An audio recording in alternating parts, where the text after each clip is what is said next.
रियासत मदीना का जो रोल मॉडल था उसकी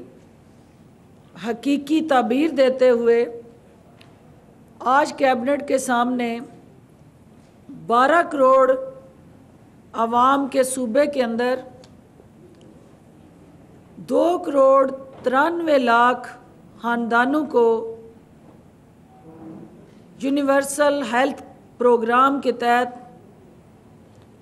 मुकम्मल हेल्थ कवर देने का फ़ैसला किया गया। इस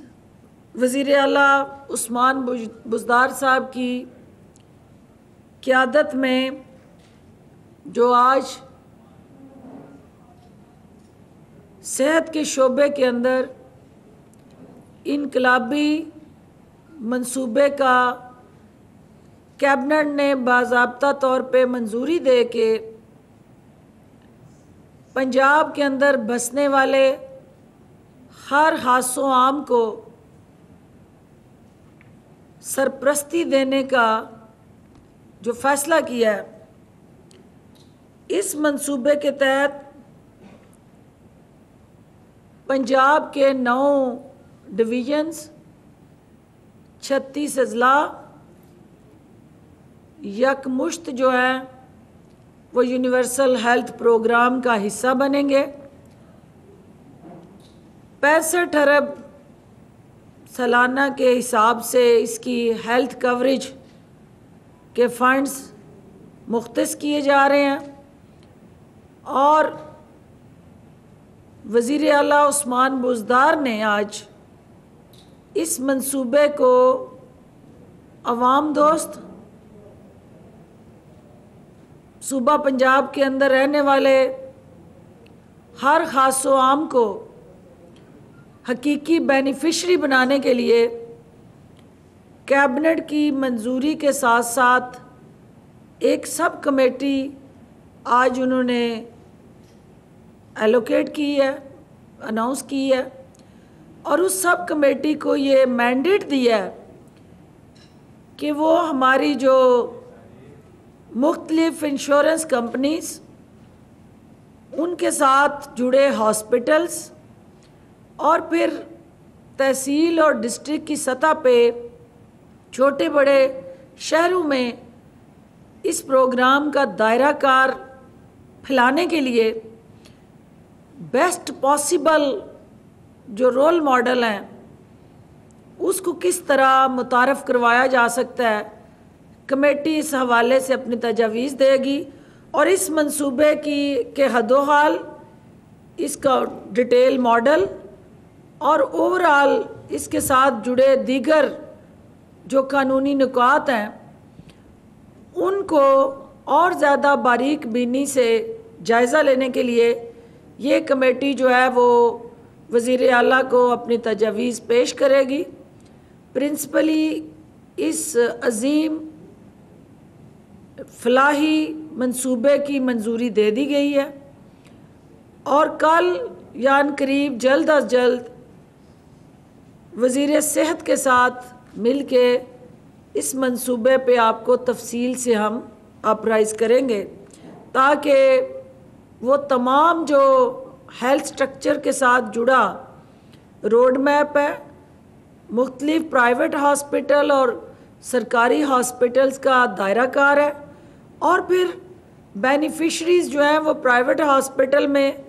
और गवर्नमेंट हॉस्पिटल में ले सकते हैं, वो तमाम तफसीलात जो हैं वो आपको एक्सक्लूसिव इस मंसूबे के साथ जुड़ी ब्रीफिंग में दिए जाएंगे। वज़ीर आला उस्मान बुज़दार साहब की हदायत पे दिसंबर 2021 जो है इसमें हम इसको मुकम्मल करने जा रहे हैं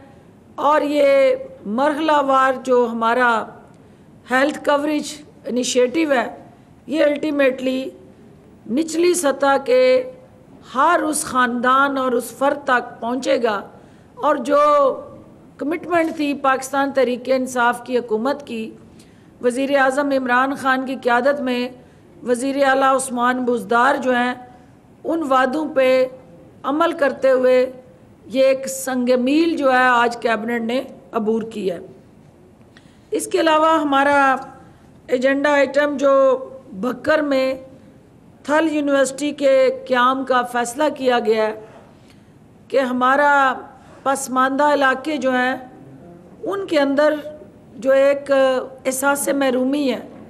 जो उनके पास यकसा मौक़ों का फुकदान रहा माजी में, उसको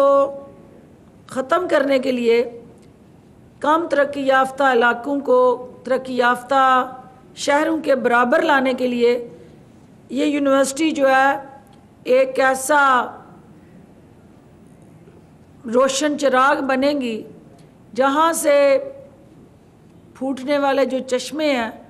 वो जहालत के अंधेरों को ख़त्म करने में मावन साबित होंगे। कैबिनेट ने आज एक और अहम संग मील अबूर किया है कि यहाँ साबका द्वार में सिर्फ चंद शहरों और चंद मखसूस तबकात तक जो तरक्की का सफ़र था उसको हुकूमत ने हर ज़िले तक ले जाने का जो फ़ैसला किया है, आज उसकी अमली हिकमत अमली के तहत सियालकोट जो सनतकारों का शहर है, सियालकोट जो इकबाल के शहीनों का शहर है, सियालकोट का जो ताना बाना फैज़ अहमद फैज़ से मिलता है, तो इस शहर के अंदर जो पोटेंशियल है, जो इसका पब्लिक प्राइवेट पार्टनरशिप से इस शहर की अपनी कोशिशें और काविशें, वो एयरपोर्ट हो, वो आपका ड्राई पोर्ट हो या दीगर मंसूबे हों, आज कैबिनेट ने सियालकोट डेवलपमेंट अथॉरिटी बनाने की असूली मंजूरी दे दी है, जिसके तहत शहर की तमीर, तरक्की और खुशहाली में अब एक ऑर्गेनाइज्ड प्लान्ड स्ट्रक्चर और रोड मैप के साथ उस शहर के अंदर हम पब्लिक प्राइवेट पार्टनरशिप को और ज़्यादा इफ़ेक्टिवली आगे लेके चलेंगे। इसके अलावा जो लाहौर इस वक्त दारुल खिलाफा होते हुए, पंजाब का दिल होते हुए, हमारी इकनॉमिक एक्टिविटी का महवर और मरकज़ बना हुआ है, इसको सामने रखते हुए एक ईज़ ऑफ डूइंग बिज़नेस जो वज़ीर आला उस्मान बुज़दार का एक इंतहाई अहम कदम है कि हमने किस तरह इस शहर की ये बेहंगम जो हाउसिंग सोसाइटीज़, अनप्लैन्ड स्ट्रक्चर और ओवरऑल जो हॉरिजेंटली ये शहर फैलता रहा, इसको वर्टिकल हाई राइज बिल्डिंग के तहत हम किस तरह एक तो इकोनॉमिकली वाइबल करें और दूसरा इस शहर का जो हुस्न है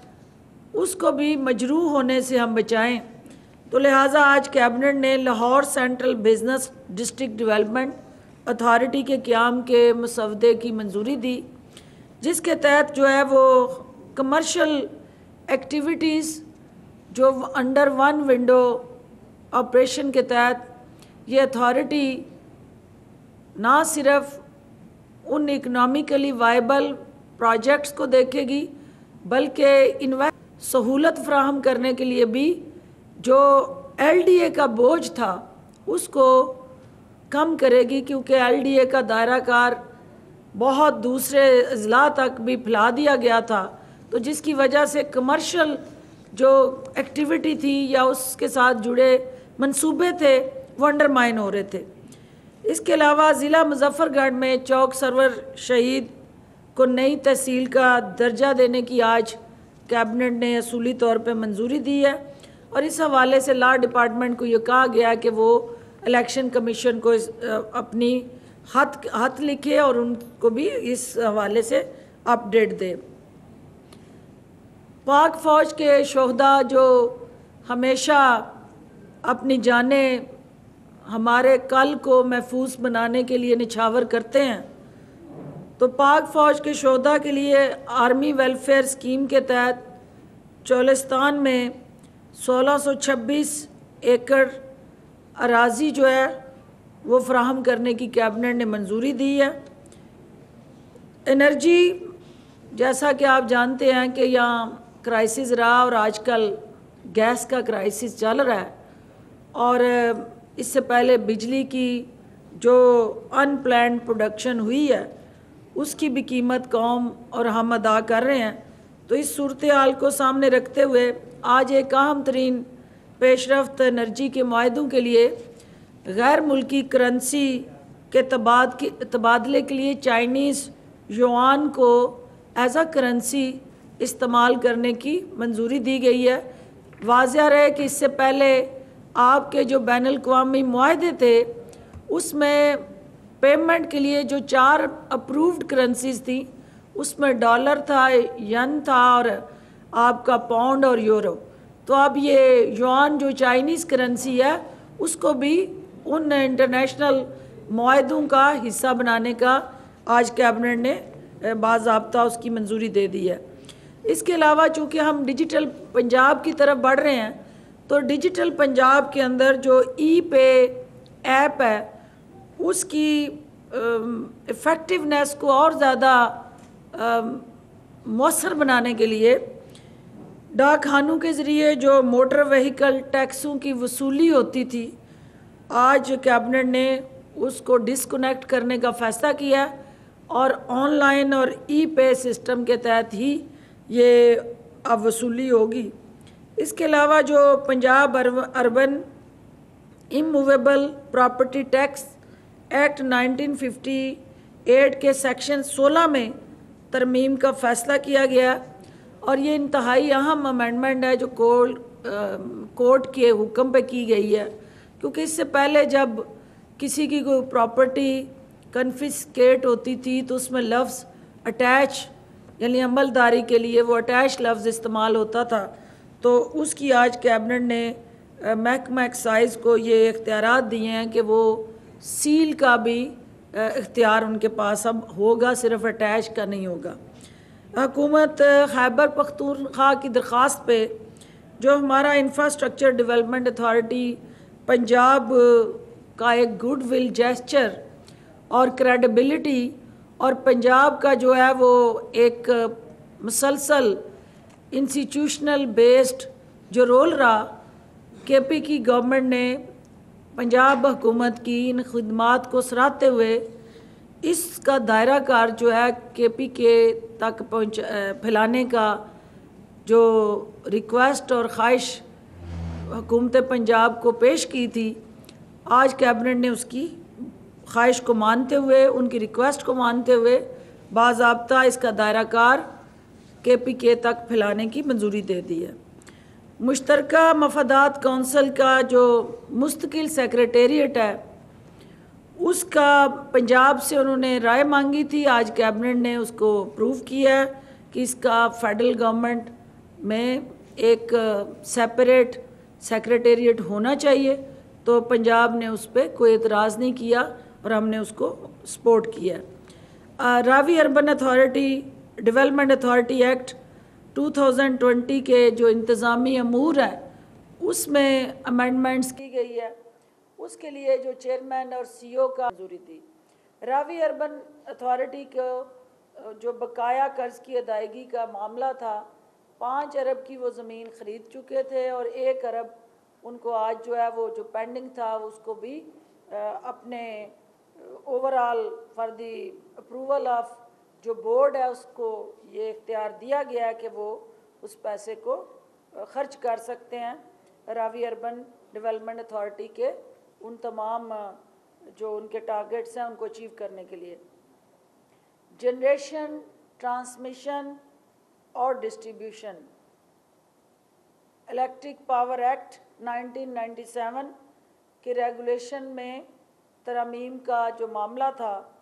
आज पावर जनरेशन पॉलिसी 2015 में कैबिनेट ने पंजाब की तरफ से 2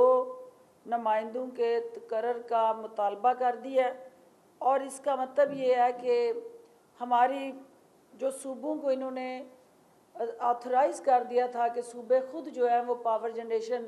कर सकते हैं, लेकिन उस पूरे स्ट्रक्चर के अंदर हमारे मेंबर्स मौजूद नहीं होते थे, तो आज उसकी मंजूरी दे के 2 नुमाइंदों का पंजाब से जो है वो तकर्रर किया गया है। इसके अलावा जो पुलिस रिफॉर्म्स में इंतहाई अहम कदम जो आज उठाया गया है कि यहाँ, जैसा कि आप जानते हैं कि हमारे डीएसपी और एसपीज़ की तरक्की के लिए सर्विस रूल्स के अंदर जो अमेंडमेंट्स चाहिए थी, और कई सालों से हमारे ये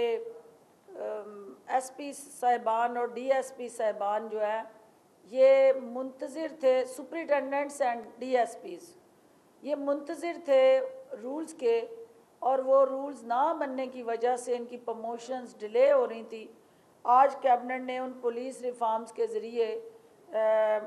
बाकायदा उन सर्विस रूल्स की मंजूरी दी है, और वो जो रुका हुआ काम था, जो ह्यूमन रिसोर्स पे हम इन्वेस्ट करना चाहते हैं और क्वालिटी ह्यूमन रिसोर्स की तरफ हुकूमत जो है वो बढ़ रही है, ये भी उसी सिलसिले की एक कड़ी है कि जब किसी के अंदर मोटिवेशन नहीं होगी, आगे बढ़ने का जज्बा नहीं होगा, तो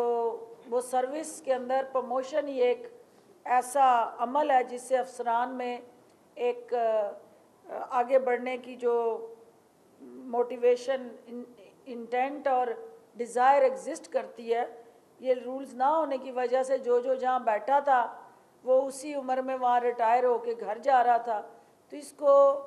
उस जज्बे को प्रमोट करने के लिए आज इसकी कैबिनेट ने मंजूरी दी है। इसके अलावा हर डिवीज़न की सतह पे जो हमारी एंटी टेररिस्ट कोर्ट्स थी,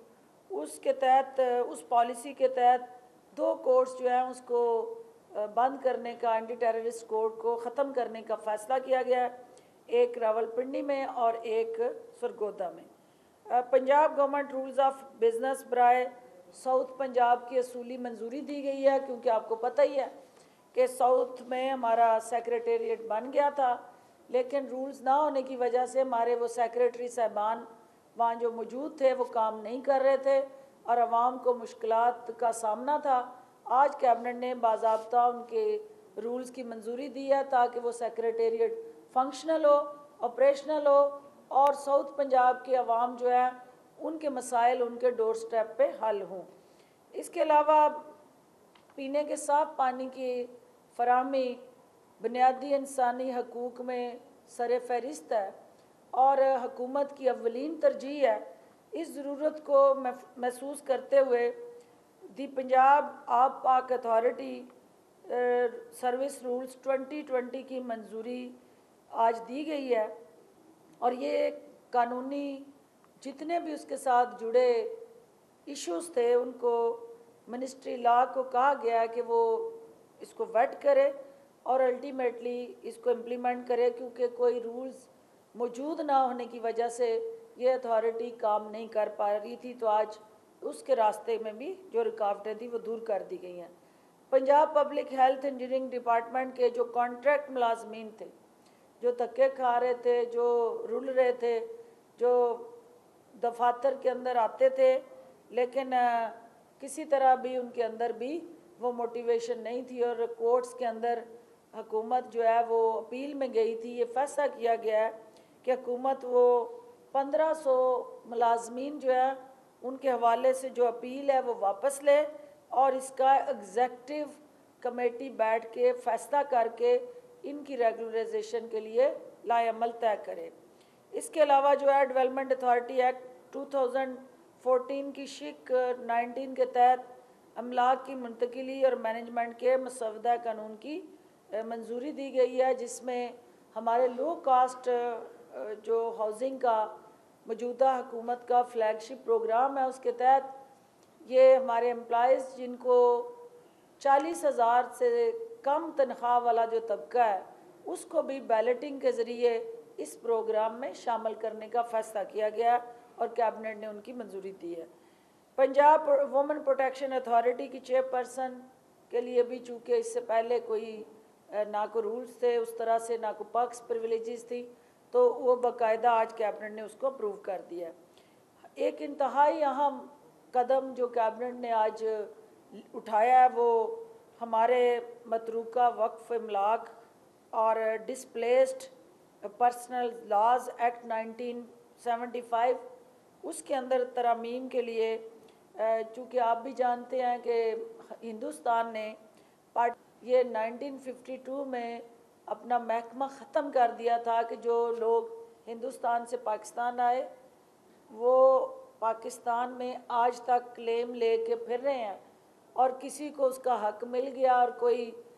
उसके अंदर जो जेलसाजी चल रही है, जो करप्शन चल रही थी, जो हकदार लुटते रहे, उनकी दारसी नहीं थी। इस पंडोरे बॉक्स को हमेशा के लिए बंद करने के लिए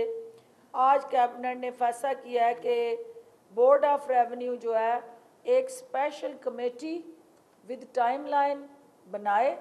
और एक टाइमलाइन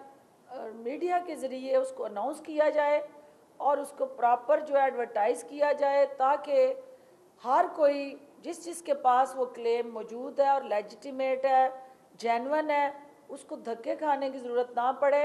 और वंस फॉर ऑल इस इशू को सेटल कर दिया जाए। तो उसके लिए भी आज कमेटी ने एक शफाफियत लाने के लिए इस पूरे के पूरे अमल को पब्लिक फ्रेंडली बनाते हुए जहाँ पे आप ट्रांसपेरेंसी को लाएं वहाँ साथ साथ लोगों की दारसी को भी यकीनी बनाया जाए। तो ये महकमा बोर्ड ऑफ रेवेन्यू की तरफ से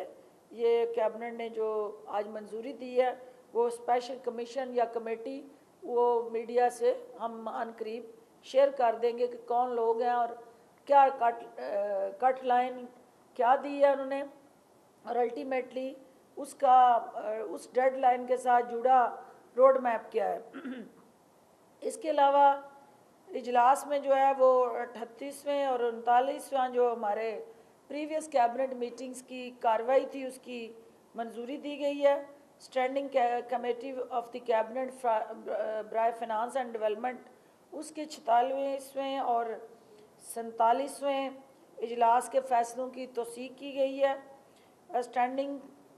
कमेटी ब्राय कानूनी अमूर के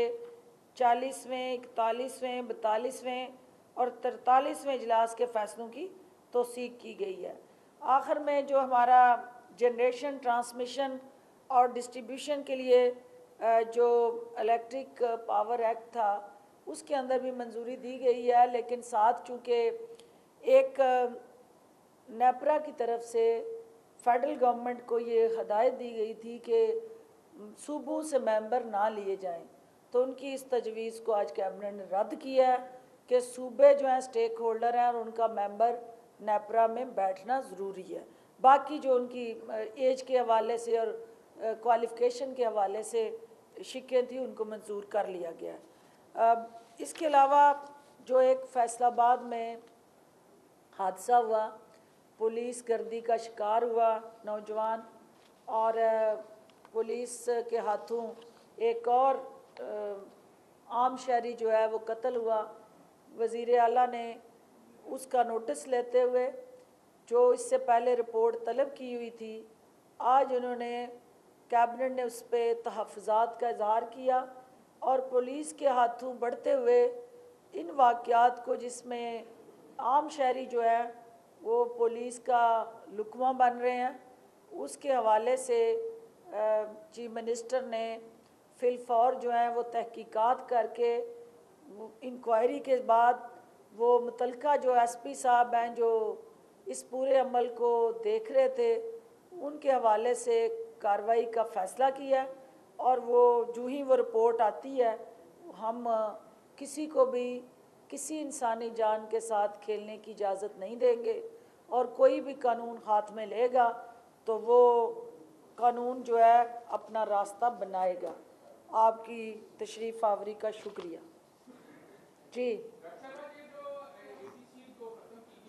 इलाकों में जो है वो खत्म हो गई है। दूसरा एसपी के खिलाफ क्या कोई ऐसी शवाहद मिले हैं फैसलाबाद वाले केस में कि वो अपने बेटी भाइयों की जब को सपोर्ट कर रहा था?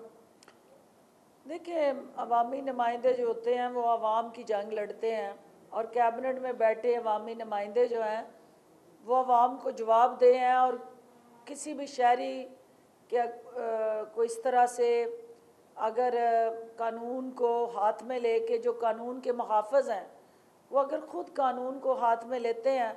तो उनको भी कानून के ताबे लाना वज़ीर आला और इस हुकूमत की ज़िम्मेदारी है। यही वो वजह है कि जो उन्होंने निशानदेही की, वज़ीर आला ने उस हवाले से अपने अहकामात जारी किए और वो बग़ैर किसी को भी सबूत के बग़ैर ज़ाती ख्वाहिशात की भेंट ना हम चढ़ाते हैं और ना चढ़ाएंगे।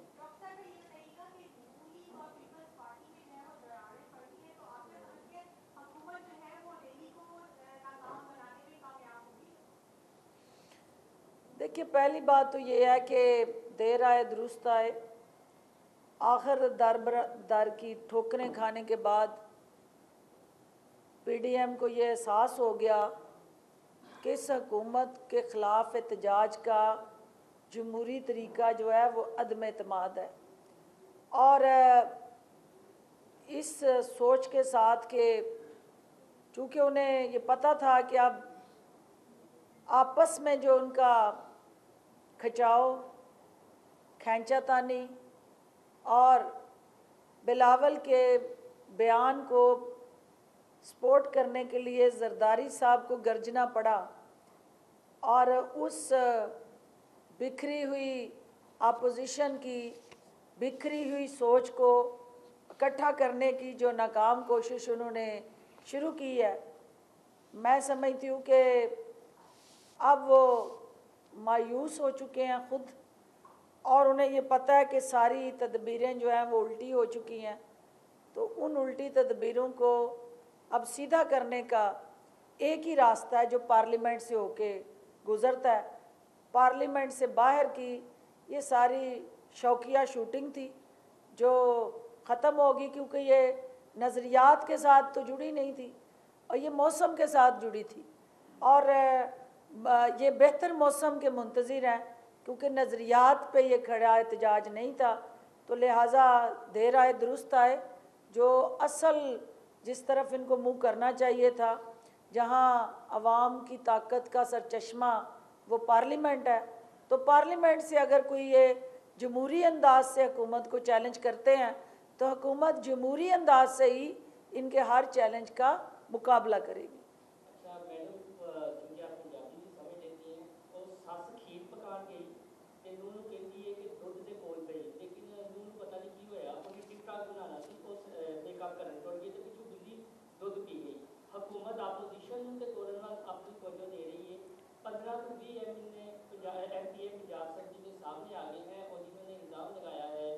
कि उस्मान बुज़दार और उनके भाई पैसे पकड़कर पीजी खान में अफसर लगवाते हैं और काम करवाते हैं, पैसों के बगैर वहाँ पर कोई काम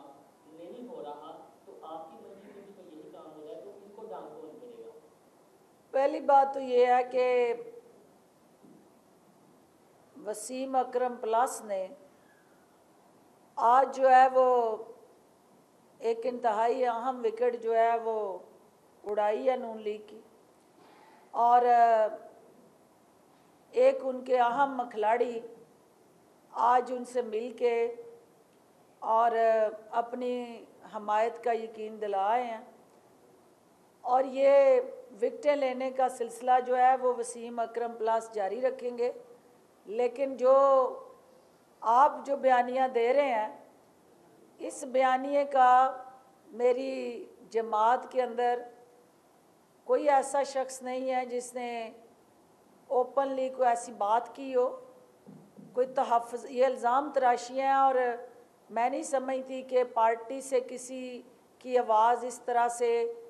उस्मान बुज़दार साहब या उनके फैमिली के हवाले से उठी हो। अगर कोई ऐसी चीज़ आपके पास है तो मेरे साथ शेयर करें। ये अपोजिशन का दिलपशोरी प्रोग्राम है, जो वज़ीर आला को बदनाम करने की साजिशें करने का जो एक रवायती तरीका है, ये उसी की एक कड़ी है और जिसका हकीकत से कोई ताल्लुक़ नहीं है। डॉक्टर साहब ये बताइएगा कि आपने पंजाब बिजनेस डेवलपमेंट अथॉरिटी, ये गवर्नमेंट ने जो अप्रूव की है, नहीं, इसकी क्लैरिटी कर लें। ये है Lahore central business district development authority, Lahore district, not Punjab. हाँ, ये किस तरह पैरेलल चलेगी एलडीए के? इसकी डोमेन क्या होगी? क्या ये कमर्शियल मार्केट्स को, कमर्शियल प्लाजों को लाहौर में ये अथॉरिटी डील करेगी और एलडीए डील नहीं करेगी? और दूसरा इसके साथ ही जो बात आपने की कि वो गुलजार साहब के हवाले से प्रोपेगेंडा है, तो पीटीआई के रुकन ख्वाजा दाऊद सलमानी ने आपसे थोड़ी देर पहले पंजाब असेंबली में मीडिया से गुफ्तगू करते हुए वज़ीर आला पर मुख्तलिफ इल्ज़ामात आए। पहली बात जो आपने की है, चूँकि एलडीए के पास जो इन्होंने पिछली हुकूमत ने दायरा कार कोई जाके शेखुपुरे तक फैला दिया था, इधर से कसूर तक फैला दिया था और लाहौर संभाला नहीं जा रहा था, तो रेजिडेंशियल जो रोल था एलडीए का वो इतना ज़्यादा एक्सपेंडेड हो गया कि जो कमर्शियल आपका कंपोनेंट था वो नज़रअंदाज हुआ। और उस कमर्शियल कंपोनेंट की वजह से जो प्राइम मिनिस्टर ये चाहते हैं कि पाकिस्तान में और स्पेशली लाहौर में वो हैपहैज़र्ड डेवलपमेंट की बजाय एक organised vertical high rise building बने और लाहौर जो है वो पंजाब का इकनॉमिक हब बने, जिस तरह कराची सिंध का पूरे पाकिस्तान का इकनॉमिक हब है। तो 12 करोड़ का सूबा जो है उसका इकनॉमिक जो हब है वो लाहौर बनने जा रहा है, तो उसको एक स्पेशल ओनरशिप की ज़रूरत है, उसको एक स्पेशल तवज्जो की ज़रूरत है और एक स्पेशल हिकमत अमली की ज़रूरत है। तो उनकी उस ज़रूरत को एड्रेस करने के लिए ईज़ ऑफ डूइंग बिज़नेस के तहत ये वन विंडो ऑपरेशन, जिसमें होली सोली कमर्शियल एक्टिविटी को फोकस करने का ये मैंडेट दिया गया है इस अथॉरिटी को। दूसरी बात जो आपने कही है, देखिए हमारे यहाँ चूँकि जमहूरियत है और पीटीआई में बहुत ज़्यादा जमहूरियत है और हद से ज़्यादा जमहूरियत है, तो वहाँ पे हर शख्स जो है, किसी को अगर दर्जा चहारम के मुलाजमीन की भर्ती की चिट नहीं मिली तो वो नाराज़ होगा, किसी को किसी सड़क का फ़ंड नहीं मिला तो वो नाराज़ है। तो ये जमहूरियत का हुस्न है कि वो हमारी पार्टी में भी अगर कोई खड़े होके अपनी क़यादत पे तनकीद करता है तो ये रियासत मदीना में ही हो सकता था, और बाकी आमरीत में ज़िले सुबहानी के दौर में किसी एमपीए की जुर्रत नहीं होती थी कि वो शाही ख़ानदान के हवाले से कुछ बोले। तो इसका मतलब है कि हकीकी तब्दीली आ गई है। अच्छा भाई ये फरमाएं कि सेनेट इलेक्शन आ रहे हैं, तो पंजाब से कितनी सीटें पीटीआई जीत सकती है या आपको उम्मीद है कि जीत जाएगी? सेकंडली एक खबर है कि मुस्लिम लीग काफ को आपने एक सीट जो है वो अलाई होने के नाते वो दे दी है। बिल्कुल जी, वज़ीर आज़म पाकिस्तान का ये ऑलरेडी उन्होंने ये फ़ैसला किया कि हमने इत्तेहादियों को साथ लेके चलना है, और पीएमएल काफ चूँकि हमारी इत्तेहादी है तो उनकी एक सीट जो उन्होंने डिमांड की थी उसको उन्होंने गो हेड दिया है, लेकिन बाकी सीटों का फ़ैसला पार्टी ने करना है। लेकिन हम ये जो हमारे टारगेटेड सीट्स हैं उनसे ज़्यादा का टारगेट फ़िक्स करके बैठे हैं, और हमें ये यकीन है कि जो इस वक्त अपोजिशन की सफ़ों में इज़्तिराब है, जो अपोजिशन की सफ़ों में भूचाल है, और जो अपोजिशन के एमपीए अपनी जमातों के अंदर अपनी पॉलिसीज़ उन पार्टीज़ की उनसे तंग है, तो वो हुकूमत के कैंडिडेट्स को वोट डालेंगे। लेकिन ये तमाम चीज़ें जो हैं जब सेनेट की बाज़ाब्ता क़यादत की सतह पे मीटिंग होगी उसमें ये तरजीहात तय होंगी, लेकिन let's hope for the best. अब करीब हैं, ये हम ख्याल ग्रुप जो 20 अरकान का ग्रुप है, इससे पहले भी ये नाराज़ हुए थे और 20 लोग अलग होकर अपनी कॉर्नर मीटिंग्स भी करते हैं। इनके मुतालबात ही जहाँ पर दूसरी जो विकेट्स उड़ाई जा रही हैं, नून लीग से राब्ते किए जा रहे हैं, उसके साथ साथ इत्तेहादियों को सीट के हवाले से एडजस्टमेंट की बात की जा रही है, तो इनको कौन रोकेगा? अगर ये आखिरी दिन आपके हाथ से निकल जाते हैं तो सेनेट की एक नहीं 2 सीट्स भी हाथ से निकल सकती हैं। ये हमारे घर के यानी उस पूरे के पूरे जो कैनवस है उसके अंदर के परिंदे हैं, और ये अपने घर के पिंजरे से निकल के नहीं, ये लकी कबूतर पता है ना, तो वो जहाँ जहाँ जाएगा आना उसने, तो ये वो है। ये कहीं नहीं जाएंगे। ठीक है, उनके तहफ़्फ़ुज़ात हो सकते हैं, वो आवाम के नुमाइंदे हैं। अगर वो समझते हैं कि कहीं पे उनकी हक तलफ़ी हुई है तो उन तहफ़्फ़ुज़ात को सुनना और उनके जायज़ मुतालबात को मानना हमारी ज़िम्मेदारी है। और रूठे हुओं को मनाना वैसे भी सुनते नबी है, हमें उसे मनाना चाहिए और मनाएंगे। डॉक्टर साहब ये बताइएगा कि मरीम नवाज ये कह रही हैं कि इस्तीफे जो हैं वो मुनासिब वक्त में दिए जाएंगे और दबाव में नहीं आएंगे, और दूसरा बिलावल जो है उसके बयान से हुकूमत काफ़ी खुश नजर आ रही है गुजरा, तो जो नून लीग है उनके तहफ़्फ़ुज़ात में कोई डील तो नहीं होगी पीपल्स पार्टी से? पहली बात तो ये है कि मरियम हालत सदमे में है और दुख को और ज़्यादा दुखी करना जो है वो मुनासिब नहीं है, क्योंकि खोखर बरादरान के ख़िलाफ़ होने वाले उस ऑपरेशन पे उनकी जो जिस अंदाज से लंदन तक चीखें सुनाई दी हैं वो इस बात की अक्कासी कर रहा है कि ATM के साथ जुड़े जो अकाउंट्स की तारें थी वो हिली हैं और उन तारों का जो म्यूज़िक है वो जब बजा तो अल्टीमेटली वो मरियम नवाज़ के सीने पे बड़ा एक बोझ बन के गिरा है। तो वो जो गिर रहे थे वहाँ नाजायज़ काबज़ीन के छतें और दीवारें, तो वो समझे कि वो शरीफ ख़ानदान के मफादात गिर रहे थे, वो पाउंड्स गिर रहे थे, वो महंगे तोहफ़े गिर रहे थे और वो अल्टीमेटली वो पुत्र जमूरे गिर रहे थे, क्योंकि वो पुत्र जमूरे थे खोखर बरादरान शरीफ ख़ानदान के। तो ये जो सोच है कि अगर आप अपनी छतरी के नीचे गैर कानूनी अमल की हौसला अफजाई करें और उन कमाऊ पुत्रों को छुट्टी दें कि आप सरकार की अराज़ी को नाना जी की दुकान समझ के हथिया लें और फिर उसके बाद आईनी और कानूनी कार्रवाई के बाद आप तस्वे बहाएँ, आप मगरमच्छ के आंसू बहाएँ और आप उनसे ज़ारे हमदर्दी करें, बजाय इसके कि आप शर्मिंदा हों, तौबा करें, लोगों से माफ़ी मांगें कि ये हमने सरकार के वसाइल, अवाम के वसाइल अपने हवारियों और दरबारियों में तकसीम किए और आंखें बंद की और इंक्रोचमेंट कराई, और उस पर शर्मिंदा होने की बजाय वो वावेला मचा रही हैं। जहाँ तक पर्ची वाले शहज़ादे की आप बात कर रहे हैं, तो वो पर्ची वाले शहज़ादे जो हैं उनको अच्छी तरह से पता है कि उनकी जान जो है वो सिंध हुकूमत के अंदर है। तो वो सियासी जो सांसें हैं, जितनी देर तक सिंध हुकूमत आइनी और कानूनी तौर पे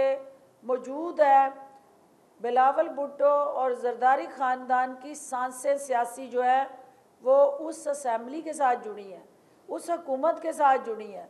तो लिहाजा वो जिस तरह जिन की जान तोते में होती है, इसी तरह इनकी सियासी जान जो है उस असम्बली और उस हुकूमत में है। तो ये कभी भी उसको नहीं छोड़ेंगे, हमें पता है। और बाकी ये उनको बेवकूफ़ बनाने की रेसिपीज़ हैं PDM को, जो जरदारी साहब मरहलावार और किस्तवार पुड़ियाँ उनको देते रहेंगे और उनका इलाज वो उन पुड़ियों से करेंगे, लेकिन हुकूमत को कतन कोई दुश्वारी इसलिए नहीं होगी क्योंकि हमें पता है कि वो सब कुछ कर सकते हैं। देसू डेसू पर सिंध ना डेसू, मरसू मरसू सिंध ना डेसू। तो ये जो उनकी सोच है, सिंध से बाहर जा ही नहीं सकती। पंजाब में आपको पता ही है हर हलके में क्या शुरू हुआ उनका, और अब AJK का इलेक्शन अगला वो भी आपके सामने होगा। पंजाब हो, AJK हो, KPK हो, बलूचिस्तान हो, अब सिर्फ उनके पास एक ही है दर जो सिंध है, उसको भी आप बंद करना चाहते हैं। तो ये ज़्यादती है। मैं समझती हूँ कि सिंध के अंदर खुला दर जो है वो पीपल्स पार्टी की सांसों के साथ जुड़ा है, जिसको वो बंद नहीं होने देगी। बहुत शुक्रिया।